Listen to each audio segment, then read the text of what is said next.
ഇമാം നബവി റഹിമഹുല്ലാഹ് പ്രത്യേകം എടുത്തു പറഞ്ഞില്ലേ, നബി സല്ലല്ലാഹു അലൈഹി വസല്ലമ തങ്ങളുടെ ഖബർ ചുംബിക്കാൻ പോകരുത്.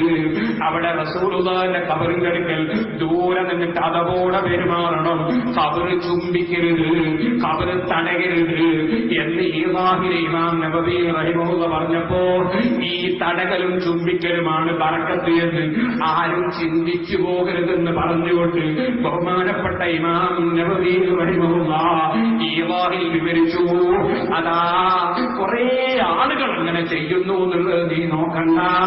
ഇല്ലത്തു സാലിഹീൻ കൊണ്ട് അതേ ശരിയായ സുന്നത്തിന്റെ നടപടിക്രമത്തിലേക്ക് നീങ്ങി റസൂലുള്ളാഹി സ്വല്ലല്ലാഹു അലൈഹി വസല്ലമ തങ്ങളിൽ നിന്ന് ഒരു കുറച്ച് ദൂരെയായി അതവോടെ ഗുരുത്വത്തോടെ പോയി റസൂലുള്ളാഹി സ്വല്ലല്ലാഹു അലൈഹി വസല്ലമ തങ്ങൾ കിടക്കുന്ന ഖബറിന്റെ താഴ്ഭാഗത്തെ നോക്കി നിന്ന് അതും കൈ നിസ്കാരത്തിൽ കെട്ടുന്നത് പോലെ അടക്കത്തോടെ വെച്ച് വളരെ ബഹുമാനാദരോടെ ഖബറിന്റെ അടുത്ത് പോയി നിന്ന് നീ സിയാറത്ത് ചെയ്തോ, നീ ഖബർ തൊടാൻ പോകണ്ട, നീ ഖബർ ചുംബിക്കാൻ പോകണ്ട എന്ന് പറഞ്ഞുകൊണ്ട് ഇമാം നബവി അവിടെ പറഞ്ഞൊരു വാചകമാണ്, ഓ മനുഷ്യ, ആളുകൾ കുറച്ചേ നിന്റെ കൂടെ ഉള്ളൂ എന്ന് നീ നോക്കണ്ട.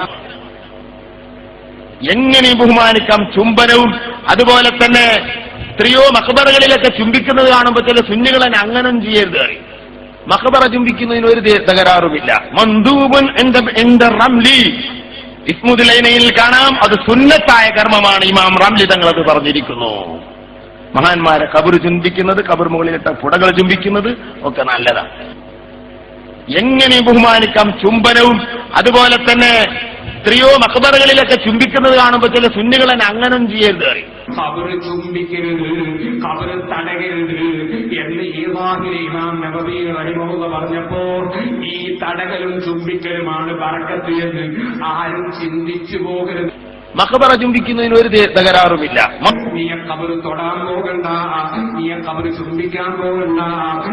മഹാന്മാരെ ഖബർ ചുംബിക്കുന്നത്, ഖബർ മുകളിലിട്ട പുടകൾ ചുംബിക്കുന്നത് ഒക്കെ നല്ലതാണ്. നീ ഖബർ തൊടാൻ പോകണ്ട, നീ ഖബർ ചുംബിക്കാൻ പോകണ്ട.